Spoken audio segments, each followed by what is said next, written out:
A paz do Senhor Jesus a todos que nos assistem. É uma alegria poder estar aqui nesse período compartilhando com vocês da Palavra de Deus, em especial a todos que têm acompanhado o canal, você que talvez pela primeira vez hoje está assistindo um vídeo sobre a EBD, sobre esse material que tem sido disponibilizado para que nós pudéssemos meditar sobre a Palavra de Deus. Eu quero convidar os irmãos, a todos que nos assistem, professores, alunos, curiosos das Escrituras, a meditarmos nesta oportunidade na lição de número 5. Como é de conhecimento dos irmãos, nós estamos nesse trimestre estudando sobre o tema Batalha Espiritual e nós alcançamos já a lição de número 5, que tem como título Um Inimigo que Precisa Ser Resistido. É uma oportunidade muito boa nesse trimestre para nós revermos alguns conceitos acerca do que vem a ser batalha espiritual, acerca de muita coisa que precisa ser desmistificada, acerca de muito erro doutrinário que talvez e muito provavelmente, mediante a exposição das Escrituras, mediante a observação do texto bíblico, nós poderemos considerar o que até então nós temos como opinião formada acerca desse tema e nos enquadrar no perfil do que as Escrituras propõem. A lição de número 5, ela traz como texto áureo o texto de Tiago, capítulo de número 4, versículo de número 7, onde vai dizer: sujeitai-vos, pois, a Deus, resisti ao diabo e ele fugirá de vós. A verdade prática, ela diz: o Senhor Jesus provou na tentação do deserto que o diabo não é invencível. O texto base da nossa lição, a leitura bíblica em classe, ela se encontra também no capítulo 4 de Tiago, do versículo 1 ao versículo de número 10, que diz: de onde vêm as guerras e as pelejas entre vós? Porventura não vem disto a saber dos vossos deleites, que nos vossos membros guerreiam? Cobiçais e nada tendes, sois invejosos e cobiçosos, e não podeis alcançar. Combateis e guerreais e nada tendes, porque não pedis. Pedis e não recebeis, porque pedis mal, para gastar em vossos deleites. Adúlteros e adúlteras, não sabeis vós que a amizade do mundo é inimizade contra Deus? Porventura, portanto, qualquer que quiser ser amigo do mundo constitui-se inimigo de Deus. Ou cuidai vós que em vão diz a Escritura: o Espírito que em nós habita tem ciúmes? Antes, da maior graça, portanto diz: Deus resiste aos soberbos, dá porém graça aos humildes. Sujeitai-vos, pois, a Deus, resisti ao diabo, e ele fugirá de vós. Chegai-vos a Deus, e ele se chegará a vós. Limpai as mãos, pecadores, e vós de duplo ânimo, purificai o coração. Senti as vossas misérias, e lamentai, e chorai, e converta-se o vosso riso em pranto, e o vosso gozo em tristeza. Humilhai-vos perante o Senhor, e ele vos exaltará. Como é de costume, o comentarista em cada lição, ele traz uma espécie de raciocínio para que se alcance alguns objetivos em cada tópico, em cada subtópico. O objetivo geral é estabelecer a perspectiva bíblica de resistência ao diabo, ou seja, o que a Bíblia apresenta como sendo uma resistência ao diabo, e os objetivos específicos. Primeiro, falar a respeito dos destinatários, conteúdo e tema da epístola. Segundo, refletir a respeito dos deleites da vida. E por fim, o último ponto, conscientizar que devemos resistir o inimigo. O comentarista, ele propõe o desenvolver deste tema em 3 tópicos. Primeiro tópico, a epístola de Tiago, onde ele vem mencionando os destinatários, o conteúdo e o tema desta epístola. É uma oportunidade que nós temos de dar uma fundamentação bíblica, um panorama da epístola de Tiago, até porque o texto que vai nortear os comentários do pastor Ezequias Soares em cada tópico aqui é o texto de Tiago, mais propriamente uma exposição do capítulo de número 4. O segundo tópico, ele vem falando a respeito dos deleites da vida, tendo como base o capítulo 4, guerras e pelejas, os deleites, cobiçosos e invejosos, adúlteros e adúlteras, são esses 4 subpontos do tópico 2. E o último tópico, resistindo ao inimigo, onde ele vai trazer primeiro alguns princípios para como resistir ao inimigo. Ele considera a submissão a Deus e, por fim, do verso 7 ao verso de número 10 do capítulo 4, os lamentos e os resultados. Eu queria considerar aqui com o amado professor que o irmão pudesse ter a ver na EBD e nesta lição e nas lições seguintes a oportunidade que o irmão tem, que o professor tem, de trazer uma familiarização maior aos alunos acerca das Escrituras. É bem verdade que a vida devocional cristã, ela deve ser uma vida constante, onde há meditação e exploração do texto bíblico.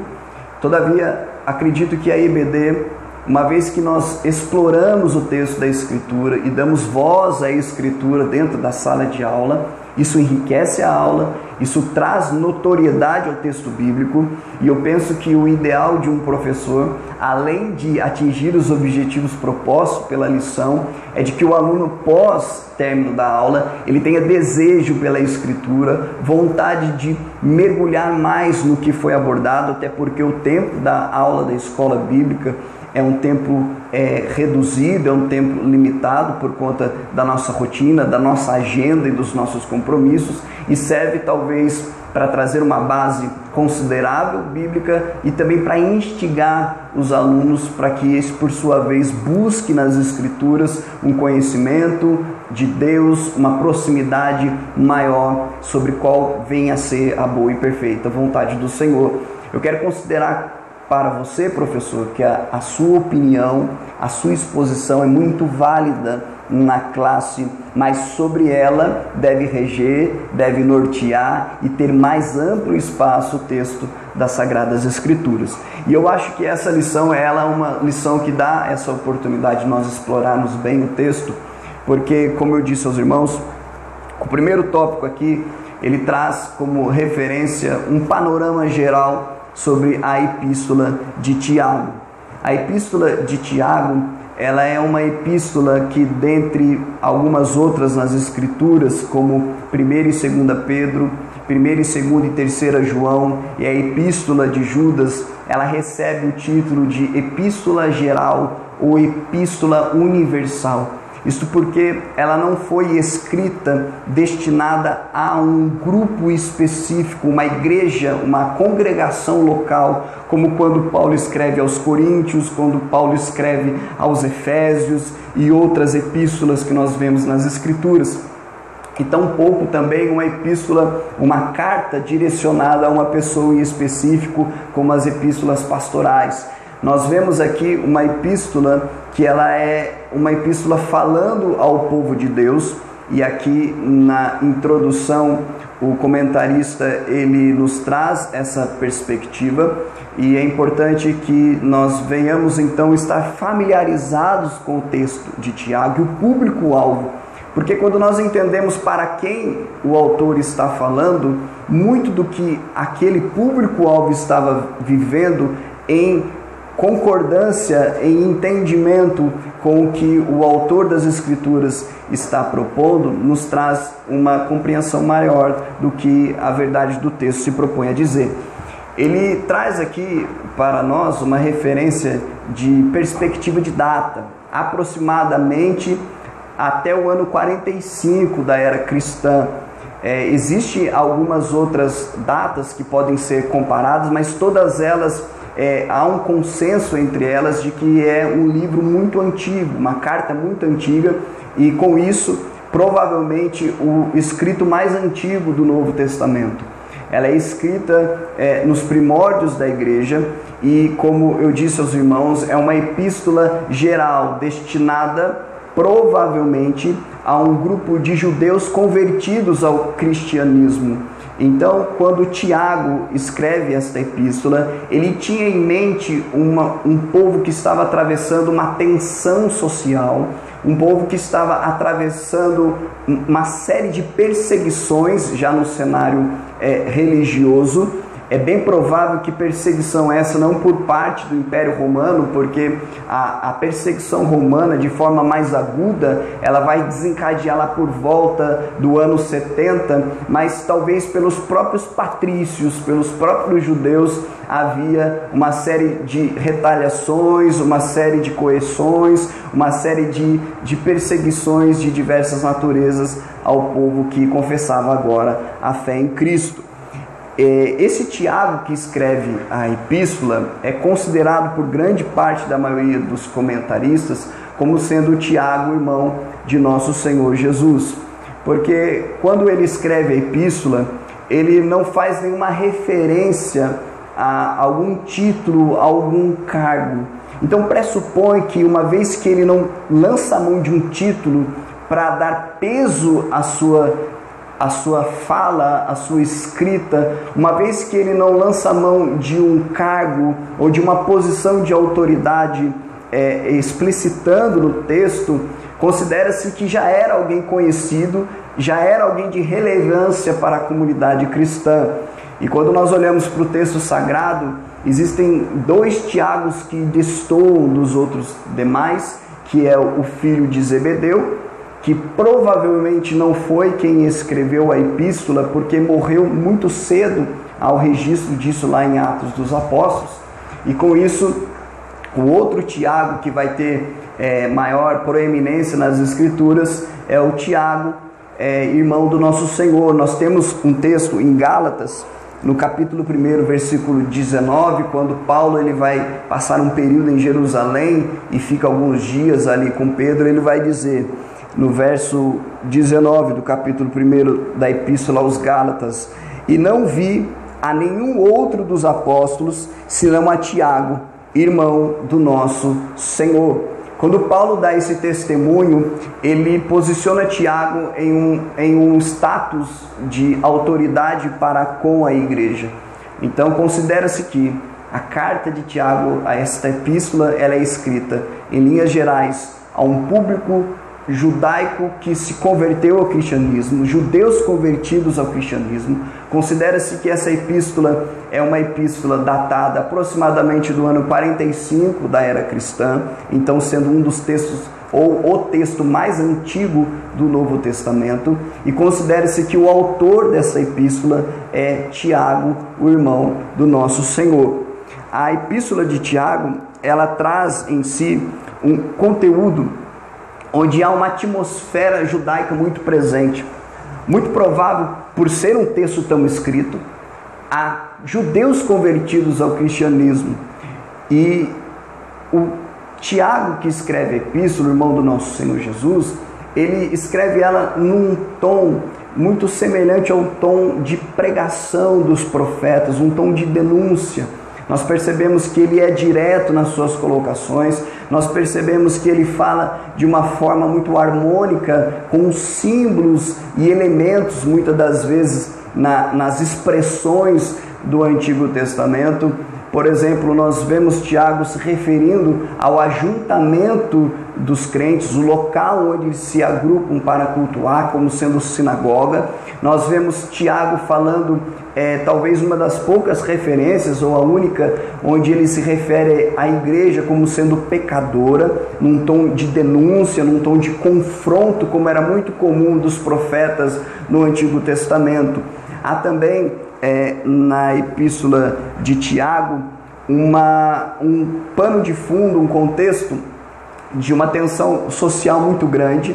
Nós vemos no conteúdo da epístola ele denunciando uma deferência de bajulação aos ricos em prol de uma indiferença insensível para com os pobres. Também há na epístola de Tiago um aspecto de que ele convoca, ele conclama a igreja a uma fé prática. Há muitos, por este motivo, criticam a epístola de Tiago como se ela não fosse, ou classificam ela como se não sendo uma epístola teológica. Isso depende do ponto de vista do que é teológico. O que Tiago está fazendo é pregando contra uma ortodoxia que não é produtiva, uma ortodoxia que não sai da esfera do campo da teoria, que não sai da esfera do campo da especulação, mas ele crê e prega acerca de uma teologia, de uma boa doutrina, de uma boa ortodoxia, que é evidenciada por uma fé prática, que é evidenciada por uma vida cristã constante. Tiago denuncia um coração duvidoso, um coração dividido. Ele vai escrever contra as pessoas no ponto de vista de Tiago, de que adianta crer que Deus é um só, dizer que ama a Deus se nós temos amizade com o mundo. No ponto de vista de Tiago, o que adianta nós estarmos reunidos como igreja, sendo que nós temos facções, divisões, um espírito de inveja, de cobiça, um sentimento contrário ao que se espera e que se propõe a fé cristã. Então, Tiago, ele traz aqui uma homilia prática, ele conclama a igreja para que a igreja viva uma vida de santidade, uma vida de resistência ao diabo, uma vida de proximidade e sujeição a Deus. Se nós pudéssemos pensar num tema para esta epístola, seria um convite ao arrependimento para uma vida de serviço, de santidade e de evidência prática de fé. Uma fé nominal, um cristianismo nominal, não é algo que Tiago concorde, por isso ele denuncia e prega de forma correta, contrário a esse tipo de visão, a esse tipo de comportamento, a esse tipo de prática. Nós temos aqui no tópico 2, pensando agora no capítulo de número 4 da epístola de Tiago, os deleites da vida, traz o título do subtópico. E cada subtópico aqui, Tiago ele vai se embasar no texto das Escrituras. O primeiro ponto que ele levanta do capítulo 4 de Tiago, que foi o que nós lemos na introdução da aula, ele coloca a questão sobre as guerras e as pelejas, que é mencionado no versículo 1 do capítulo 4. De onde vêm as guerras e pelejas entre vós? Porventura não vem disto, a saber dos vossos deleites, que nos vossos membros guerreiam? A ideia de guerras e pelejas aqui, muito provavelmente, ela transcorre dentro de um âmbito metafórico. Quando o Tiago está mencionando guerras e pelejas, ele está lançando mão sobre uma questão, sobre uma situação que ocorria dentro da igreja para quem ele escreve a epístola, nessa comunidade judaica convertida ao cristianismo, sobre conflitos verbais que não giravam em torno de profundos debates teológicos, mas uma questão mesquinha de disputa entre eles. Então, o conceito que se traz por detrás do termo guerras e pelejas, que nós vemos no versículo 1 do capítulo 4, é um comportamento que existia no meio da comunidade cristã, judaico-cristã daquela época. Nós vemos no livro de Atos um começo muito lindo, muito genuíno de conversão da igreja, mas já no ano 45 nós percebemos que começou a surgir na igreja cristã divisões, facções. Nós vemos isso no capítulo 4, versículo 11, por exemplo, onde ele denuncia: irmãos, não faleis mal uns dos outros. Quem fala mal de um irmão e julga seu irmão, fala mal da lei e julga a lei. E, se tu julgas a lei, já não és observador da lei, mas juiz. O que Tiago está falando aqui é de rinchas, de rivalidades, de fofocas, de dissensões provocadas por conta do pecado no meio daquele povo, no meio daquela comunidade cristã.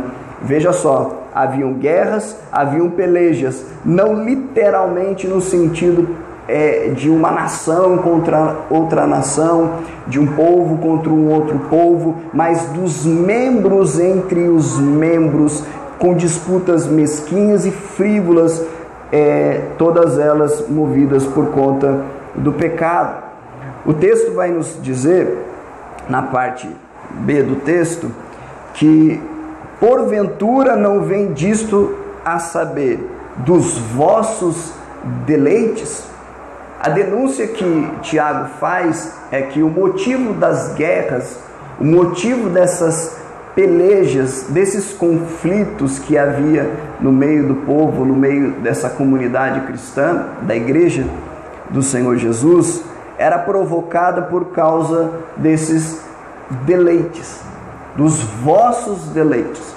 O texto aqui em questão, no capítulo 4, versículo 1, ele nos traz uma palavra que no original é edoné, que pode ser traduzida tanto por deleites como por prazeres.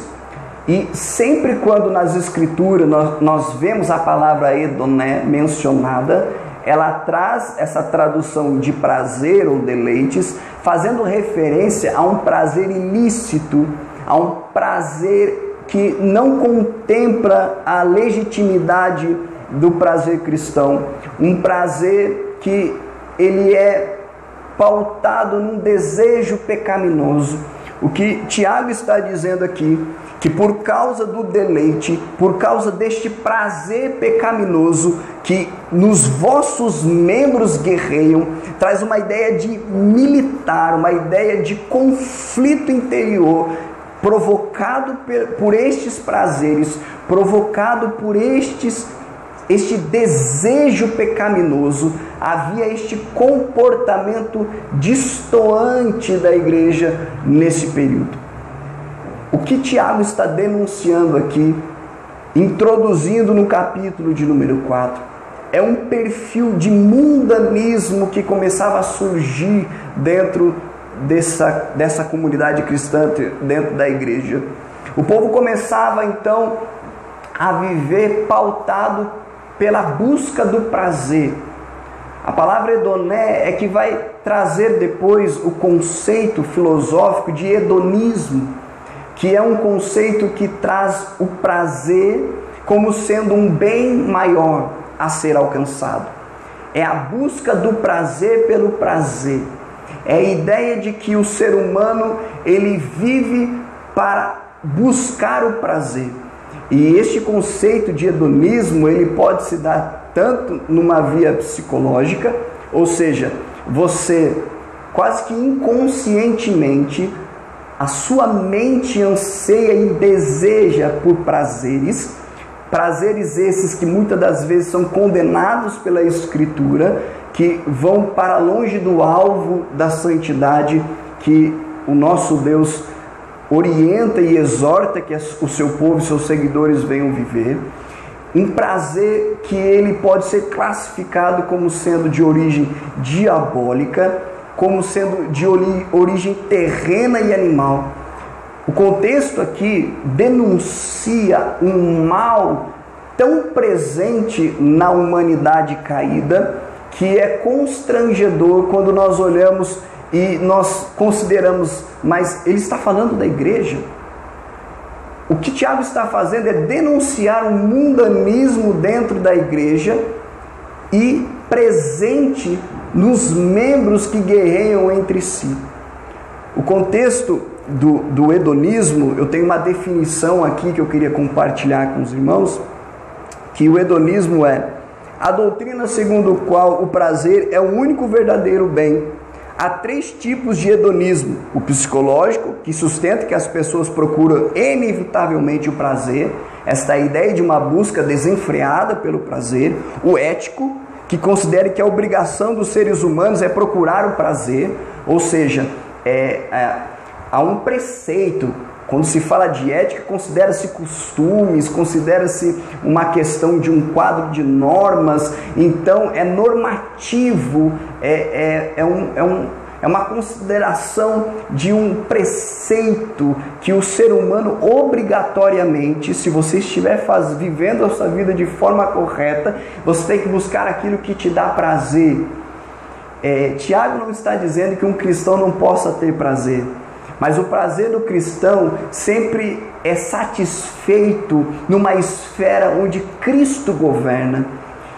Todo momento em que o prazer ele é embasado numa satisfação pecaminosa, com práticas que as Escrituras condenam, o próprio prazer pelo prazer, o louvor, o culto ao prazer, isso denuncia o prazer como sendo uma divindade, por assim dizer, e uma busca por ela. A definição, ela ainda vai dizer o hedonismo numa questão reflexiva, que afirma que aquilo que dá valor a qualquer ocupação é o prazer, ou seja, nós só devemos nos ocupar daquilo que nos dá prazer, nos abstendo de qualquer compromisso, de qualquer regra, de qualquer padrão moral. Na verdade, estabelece um padrão moral que não contempla a lei de Deus, que não contempla a vontade de Deus, os ensinamentos de Jesus Cristo. A prática do hedonismo é um culto ao prazer, uma satisfação do prazer a qualquer custo. Tem um texto interessante de um escrito apócrifo, o 4º livro de Macabeus, no capítulo 1, verso 25 ao 26, que vai dizer: no prazer, Edoné, existe uma tendência malévola, que é a mais complexa das emoções. Na alma é a vanglória, a cobiça, a sede de honra, a rivalidade, a malícia. No corpo é o comer indiscriminado, a glutonaria e a edacidade. O que o autor desse escrito apócrifo está sugerindo, usando do mesmo termo hedoné, prazer, é que este prazer, este hedonismo, ele pode se dar não necessariamente ao culto ao corpo, como comumente muitas pessoas definem o que é hedonismo, mas o culto à própria personalidade no sentido intelectual, um culto no sentido daquele que busca vanglórias, a jactância, em muitas versões das Escrituras, aí pensando no texto bíblico, aquele desejo orgulhoso, aquela arrogância e aquela soberba. No versículo de número 2, Tiago ele continua falando a respeito desse comportamento onde o prazer, onde o pecado ele está implementado. Ele vai dizer: cobiçais e nada tendes, matais e sois invejosos e nada podeis alcançar, combateis e guerreais e nada tendes, porque não pedis. Ele apresenta a cobiça, ele apresenta a inveja como sendo uma das evidências deste culto ao prazer, como sendo uma das evidências do hedonismo na vida do cristão. A cobiça ela é evidenciada pelo desejo ardente ou excessivo naquilo que não lhe pertence. E a inveja, de forma tão mesquinha, é um sentimento como que tristeza profunda pela alegria de outrem. E tudo isso é um desdobramento, é uma consequência do governo do pecado, o se entregar aos deleites e se entregar à prática do pecado. E por fim, no verso de número 4, ele traz um conceito interessante também acerca desse desdobramento do prazer, do culto ao pecado, do culto ao prazer. O versículo de número 4 do capítulo 4, o texto vai dizer: adúlteros e adúlteras, não sabeis vós que a amizade do mundo é inimizade contra Deus? Portanto, qualquer que quiser ser amigo do mundo, constitui-se inimigo de Deus. O que Tiago está dizendo aqui, nós entendemos que a Escritura, ela nos leva para uma linha equilibrada de autocontrole e de temperança. Mas existem princípios bíblicos que são radicais. E o conceito de Tiago aqui é que não há possibilidade, que não há compatibilidade entre o mundo, servir ao mundo, estar no mundo, e aqui a expressão mundo não é criação, mas um sistema caído, um sistema pecaminoso. Não há compatibilidade entre viver entregue ao pecado e ainda assim servir a Deus. Porque todo aquele que quiser estabelecer amizade com o mundo constitui-se inimigo de Deus. E ele vai usar uma expressão aqui também, dentro dessa linha dele de pregador, tom de profeta do Antigo Testamento, chamando a igreja e os membros que praticam tais coisas de adúlteros e adúlteras. Provavelmente aqui não é uma referência ao adultério no sentido praticado carnal, mas é uma referência muito comum usada no Antigo Testamento quando os profetas queriam denunciar a infidelidade do povo em relação a Deus. É de uma natureza espiritual, é dentro de um âmbito em que o povo, uma vez que tem compromisso com Deus, uma vez que foi reconciliado para com Deus, uma vez que deve prestar contas para Deus, que Deus se compromete conosco, que nós temos uma aliança para com Ele firmada no seu sangue, esse povo, ele se deita com o mundo, ele se relaciona com o mundo. Isso representa uma ruptura na nossa comunhão com Deus. Isso representa um ato de infidelidade. O texto aqui faz referência a uma infidelidade dentro de um âmbito espiritual. Quando nós praticamos, quando nós vivemos como mundanos, nós estamos adulterando para com Deus, nós estamos traindo a Deus, nós estamos deixando o nosso compromisso, a nossa aliança que foi firmada através da morte de Cristo na cruz do Calvário. E isto é algo alarmante. Nós temos uma referência, por exemplo, dessa expressão adultério, talvez não sei qual referência seria melhor do que do profeta Oséias. Lá no capítulo 1, versículo 2, as escrituras dizem: o princípio da palavra do Senhor, por meio de Oséias, disse: pois o Senhor a Oséias, vai, toma uma mulher de prostituições e filhos de prostituição, porque a terra certamente se prostituiu, desviando-se do Senhor. O que Deus faz aqui é usar do profeta Oséias para que em sua própria vida ele ilustrasse o ato de adultério espiritual que o povo estava praticando para com Deus. Oséias se casa com uma prostituta que se deitava com outros homens e que pós casar com ele continua se prostituindo, para ilustrar tão horrenda a realidade de quando nós somos infiéis para com o nosso Deus. Há também que se considerar que quando nós servimos a Deus e temos compromisso com Ele, Deus tem nos cuidado, nos guardado de forma extraordinária. Existe um reformador do século XVI, John Knox, que ele vai dizer que quando Deus está do nosso lado, nós estamos em maioria. Porque Deus nos livra, Deus nos dá graça, Deus nos dá o pão de cada dia. Deus é o Deus que nele nós somos mais do que vencedores. Agora, por outro lado, por outra via, se Deus for contra nós, se nós, uma vez que optamos, escolhemos viver segundo o curso deste mundo, a busca do prazer, o prazer pelo prazer, o culto ao prazer, e nos esquecemos de Deus, e não temos uma fé prática, não colocamos em prática aquilo que as Escrituras nos ensinam, nos exortam, não seguimos a Jesus, não somos discípulos do nosso Mestre, o que ocorre é que nós nos colocamos como inimigos de Deus. E o texto de Hebreus capítulo 10, verso 31 vai dizer: horrível coisa é cair nas mãos do Deus vivo. Ora, há aqui uma ruptura clara, há aqui uma proposta muito nítida e muito direta de que nós não devemos viver em conformidade com a prática do mundo, com o mundanismo que Tiago está denunciando aqui. O último ponto, Tiago ele avança no versículo 5 e versículo 6 do capítulo 4 da sua epístola, onde o texto diz: ou cuidais vós que em vão diz a Escritura, o Espírito que em nós habita tem ciúmes? Antes ele dá maior graça, portanto diz Deus, resiste aos soberbos, mas dá graça aos humildes. O que Tiago começa a fazer aqui agora, depois de denunciar a prática mundana, o culto ao prazer, o hedonismo, este comportamento faccioso, esse comportamento de divisão que estava infelizmente ocorrendo no meio dessa comunidade cristã, a quem Tiago destina essa epístola e que tem serventia a todos os crentes que confessam e professam a fé em Cristo Jesus, é que há um caminho de volta. Do verso 5, 6, 7 a seguir, é um convite ao arrependimento.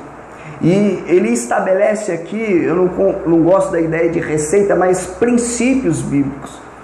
E um dos princípios, a partir do versículo de número 5, é que o Espírito que habita em nós, que Deus fez habitar em nós. Aqui o comentarista da revista, o Ezequias Soares, ele pega a versão bíblica mais usada, mais comum, a tradução onde o Espírito é traduzido como Espírito de Deus, o termo grego pneuma, aqui vem sendo aplicado dentro desta versão como Espírito de Deus.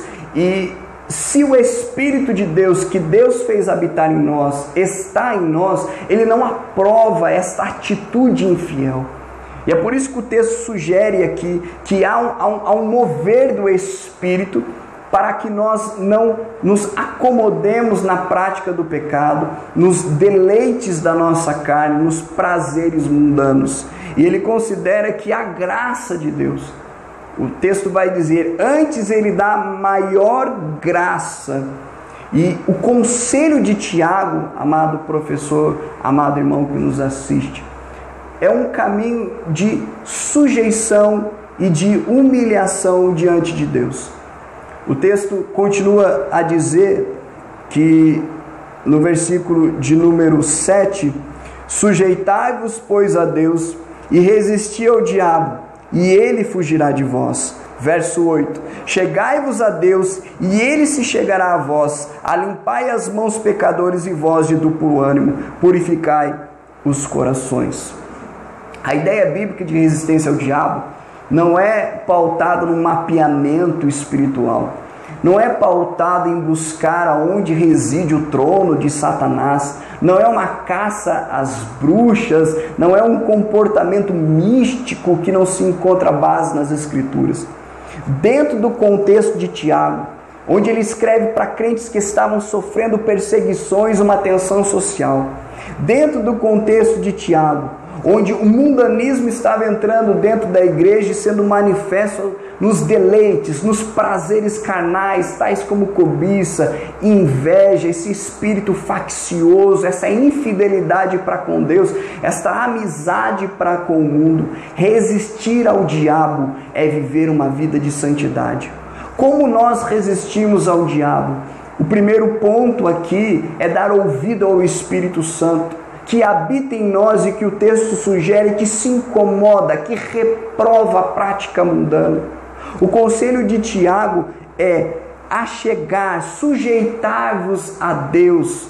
Isso é uma renúncia ao que eu quero, é uma renúncia aos prazeres que não contemplam a santidade de Deus. É colocar Deus no centro da nossa vida e considerá-lo como o que Ele é, Senhor da nossa vida. Resistir ao diabo não é ir em busca de um conflito com o diabo, como muitos pensam que tem que fazer. O contexto traz uma ideia de nós vivermos a nossa vida pautados em Cristo, centrados em Cristo, tendo o governo de Cristo, sujeitos a Deus, obedecendo a Deus, com uma fé sendo posta em prática. E quem vem até nós é o diabo. Não somos nós que temos que caçá-lo, mas ele que vem até nós para, por meio deste mundanismo, por meio das tentações, tentar nos tirar do propósito, tentar nos tirar desta vida de piedade, de santidade, de sujeição a Deus. Quando é que eu estou resistindo ao diabo? Quando eu estou me sujeitando a Deus. Quando é que eu estou resistindo ao diabo? Quando eu estou vivendo uma fé prática e não nominal.